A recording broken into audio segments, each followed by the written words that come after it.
Hey, what's up you guys? ShartimusPrime here, doing another Marvel Legends action figure review on the first figure from Hasbro's Maximum series. We are looking at the Marvel Legends Maximum series, Spider-Man. And I am excited to get this in hand. As I've said many times, I'm trying to withhold my final judgment on the figure until I actually get it in hand, and now it is here.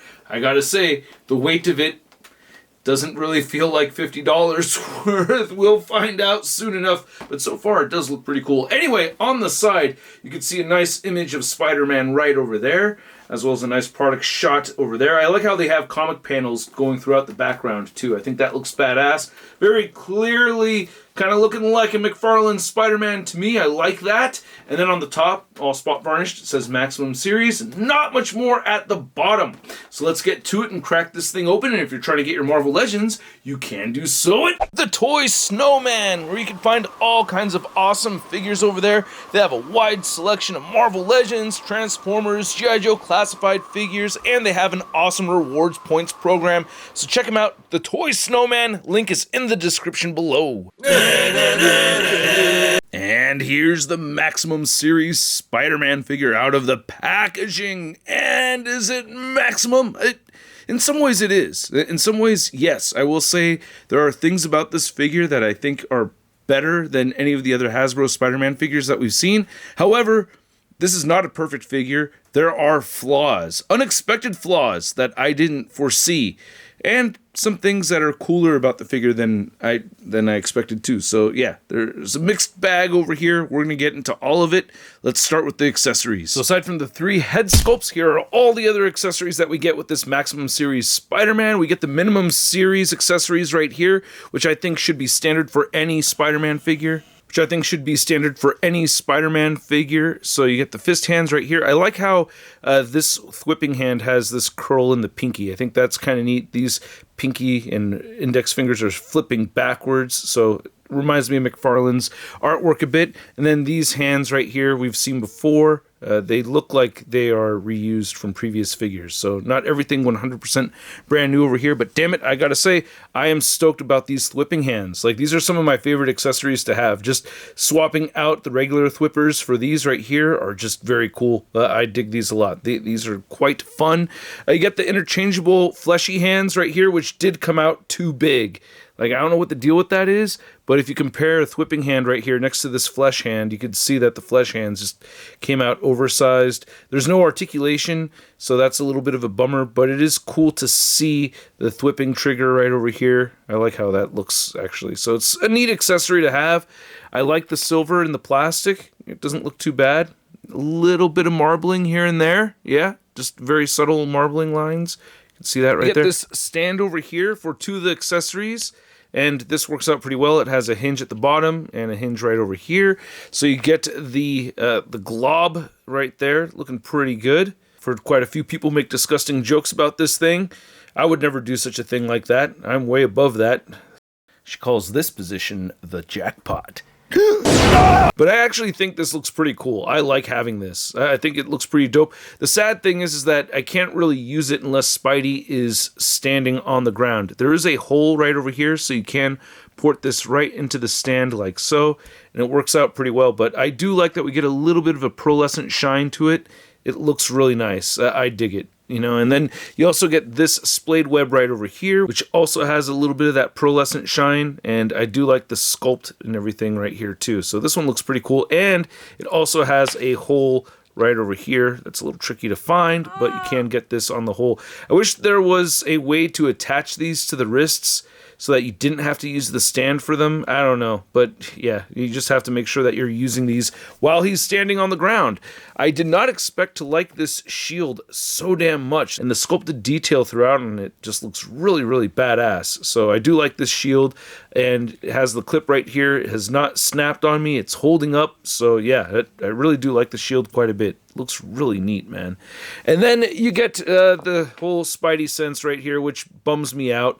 It should have been yellow. And I know, you know, there's a lot of times where it's colored black, sometimes red, you know, but for the most part, when most of us are thinking Spider-Man's Spidey sense, we think of yellow, don't we? Looking at these webs right here, I know that they're trying to replicate the McFarlane style, and I do dig that quite a bit. They're okay, they're all right, and I like that they're not exactly the same. They have a little bit of a different sculpt to them. You can see it does look similar right here at this end, but one of them tapers down to a little flippy thingy right there, and this one doesn't. So yeah, they're slightly different from each other. Bendy wire would have been preferred. Ah, damn it. At Joe Lanta, I think it was Tim who gave this to me. I can't, oh man, I get bad with names. But this bendy wire webbing was so much more fun to play with, getting Spidey, especially this McFarlane style Spider-Man posed with this bendy wire right here, was just so much better to do. If they included this, it would have really put the figure over the top, I think. Then coming back to the webs that came with the figure, these are about 10 inches across. Damn, I wish they could do bendy wire webbing. I did find a little trick here to kind of make it look like he's grabbing one long web instead of two different webs, and I forgot to show off these web grabbing hands. Damn, I left them on the figure and just forgot to show them off earlier, but I like that they have the horizontal hinge right here. But if you can get clever with it and find a way to wrap this end in right here so that he's holding a little bit like that, and then you can get another end of the other web and kind of shove it into the bottom of his hand like that, you can make it look like he's got an even longer web, you know? So it'll take finessing. It's tricky to do, but you can make it look like he has one really long web by combining the two like this. And it's worth mentioning that this figure totally should have come with a loose mask like this. I can't remember which figure this came with exactly, but yeah, this Maximum Series Spider-Man should have come with this. It does port in nicely into one of the gripping hands though, so that works out very well if you happen to have this. I thought it would be fair to demonstrate swapping the flesh arms on here, or the fleshy forearms on here. I did find myself heating this figure up and heating up these accessories for swapping, so I recommend you do that. I prefer not having to do that. It always bums me out a little bit, but yeah, there you go. I just want to show you what that looked like. See, the hands look a little bit too big, no? Now, as I've said many times before, the very first comic book I've ever picked up off the shelf was a McFarlane Spider-Man cover, and I just love the way he draws Spider-Man. He's one of my favorite Spider-Man artists of all time, and as you guys know, the thing that really made his Spider-Man drawings famous was the level of detail. Not just the webbing, but the web pattern and the poses, and damn, I think they really gave us a solid-looking McFarlane Spider-Man head sculpt with this one right over here. I really do like it a lot. I've heard people complain about the gappage between the eyes. It's not bothering me. I see it there. It could bother you. It's just not bothering me. And the top of the head does look pretty clean. I could see some gappage around the seam. So if that irks you enough to the point where you don't want to get this figure because of that, well then don't get it. But I'll give you some other reasons to not get this figure. Like this alternate head sculpt right here. I am not a fan of this one. I just wish that they had gone with like both squintier eyes. He's kind of winking right here. I don't know. The expression is just not doing it for me. Cobweb pattern actually looks really clean on the top of the head of this one, though. And then, of course, we have the Peter Parker head, which does look goofy as all hell with this enormous chin. That's really what it is. It's the huge chin, the weird cheekbones. It's just kind of a goofy-looking head sculpt. I do prefer this older head sculpt, and this one has the worst paint apps. I have one with better paint apps. I think this is the newer one of the other Peter Parker heads. Still, that left eye is a little bit weird. Very glossy finish right there. So I will say at least there's that with this one. It does have better paint on it. The hair looks actually pretty good too. I can't complain about the hair on this one. I like how this is flipped up so that when you actually port it onto the head, it can still look all the way up, or as far up as that will take you. So that's pretty cool. You still get a range of movement right over there. But yeah, after playing around with the different heads, this one has been my favorite. I really like it a lot. Unfortunate that I don't like the other two heads. That does bum me out. The neck does look pretty good. There are some angles where I think he looks like he has a pencil neck sometimes, but for the most part, I do like it. It doesn't look too bad. It doesn't distract me very often. I could see his throat right over there, or the esophagus anyway. And then looking at the spider logo right here, I think that looks really good. Very McFarlane spider logo, so I think that's great. Also, I do appreciate the added web lines. Now, you cannot feel them on the figure or anything, but the paint is there. They did add extra deco for the cobweb pattern. Just to grab one of my favorite Spider-Man figures recently released from Hasbro, we have the animated series version. You can just see the difference in cobweb pattern right over here. It looks like it's actually pretty close to being the same. What the frickin' hell? I mean, I guess there are finer lines on the McFarlane one, but it's like when I look at the shoulder here, I mean, 1, 2, 3, 4, 5, 6, 7. This one has on the shoulder 1, 2, 3, 4, 5. So there is more here. I think it looks good, but when I compare it to this one, it doesn't seem like it's that much more, I guess. But I can tell the difference, especially comparing it to Renew Your Vows. You can see the Renew Your Vows like on the abs, you know. You're definitely getting more lines with this one. So you're getting the deco. Brand new sculpt right here done by Phil Ramirez. You just have to watch the way you place these forearms right over here. So you just want to make sure that musculature syncs up. I did get a loose hand on one of these, by the way. I think it was this one that was a little on the loose side. That was bothering me some. But anyway, I like how the abs look. I like the dark blue. I think it looks pretty good.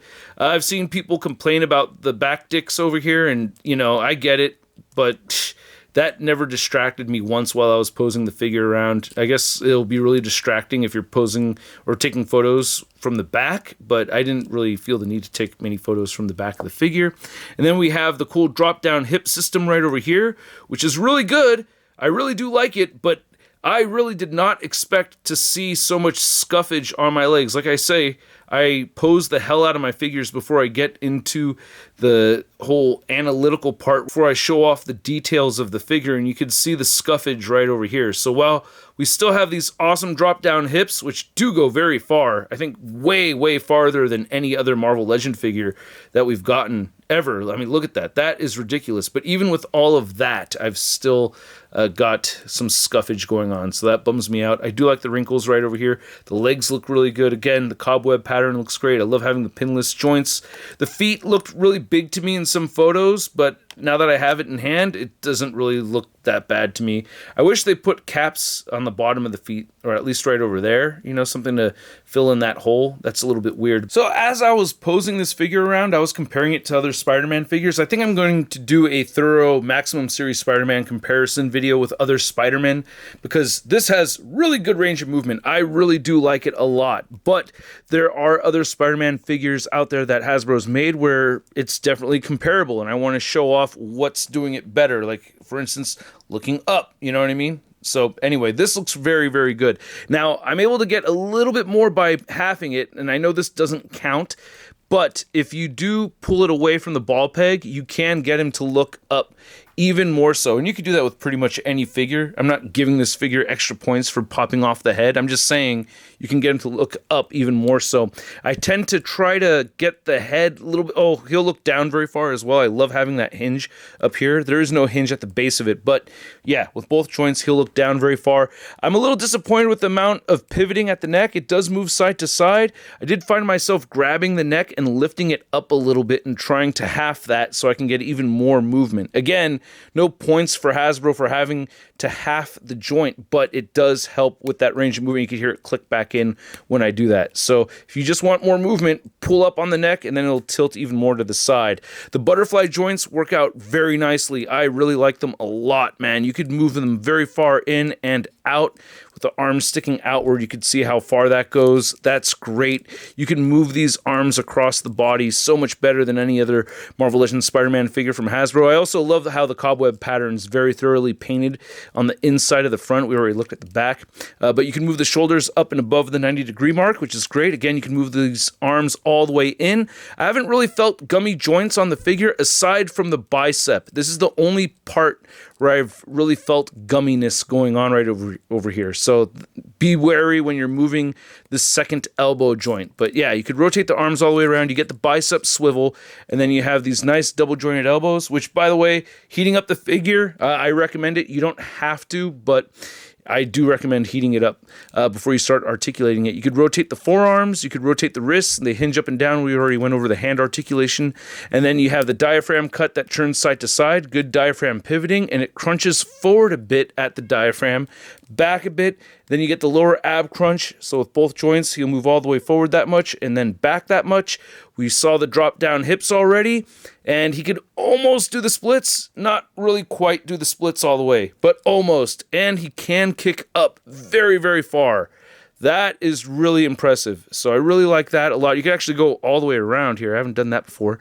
There you go. And then you get the upper thigh cut. You get the pinless double jointed knees, which I do wish this was sculpted in a way where you could bend in even more than that, but that's still very good. You get calf rotation, ankles move down, they move up a bit, and you get beautiful ankle pivot in there and toe articulation. Now to measure out the height of this new Spider-Man figure, you can see that he is standing right at that 6.5-inch mark. We're going to kick off a Spider-Man comparison bonanza over here, and I figured we'd start out with the first appearance Spider-Man figure and the Renew Your Vows Spider-Man. And out of these three, I really do like the Maximum Series Spider-Man the most. Also, then here's some images of these figures' heads on the Maximum Series Spider-Man. Here's some older Hasbro favorite Spider-Man figures. We have Pizza Spider-Man and the 2020 Retro Card Spider-Man. Again, we got head swaps going on over here. Surprised to see the Pizza Spider-Man heads fit on there. And I was also able to put on the half-masked head and the first appearance Peter Parker head on there, too. And here we have our 90s animated series Spider-Man figures. We have the first one with the Walmart exclusive, and then this is the VHS 2-pack.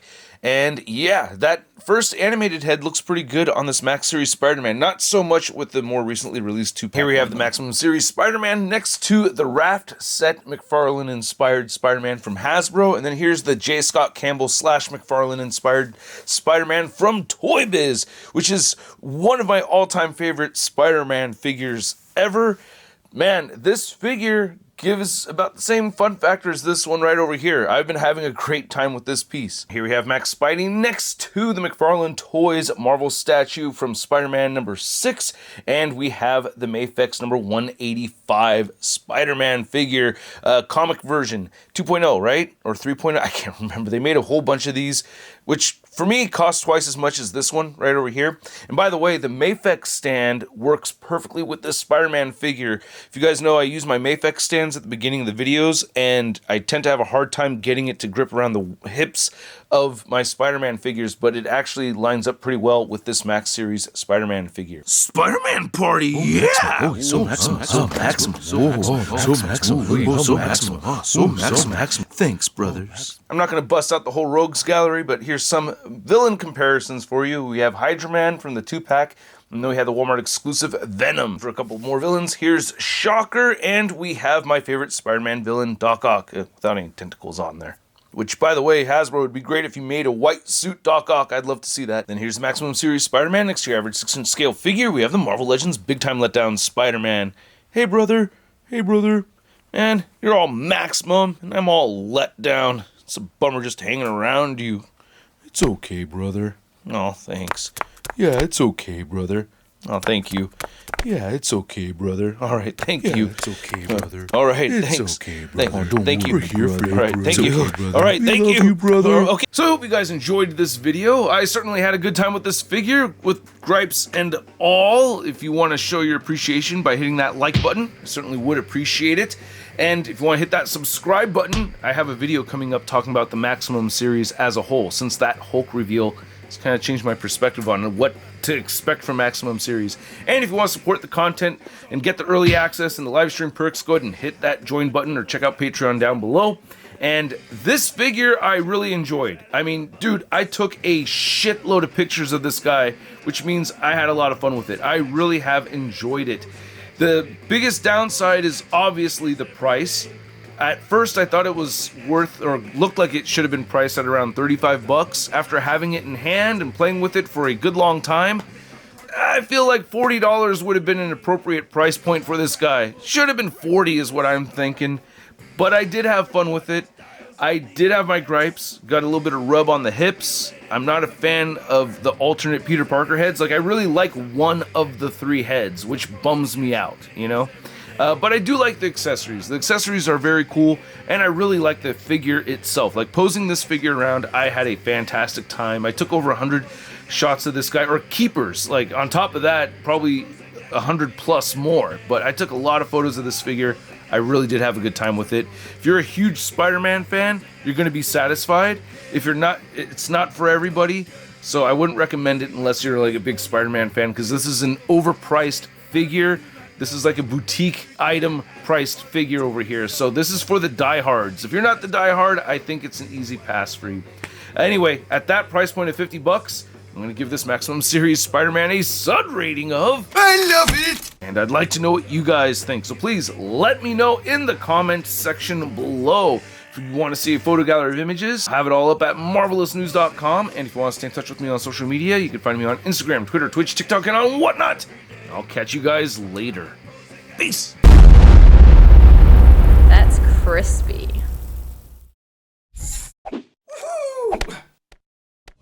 Hey, new ShartimusPrime videos. Hey, you should click one.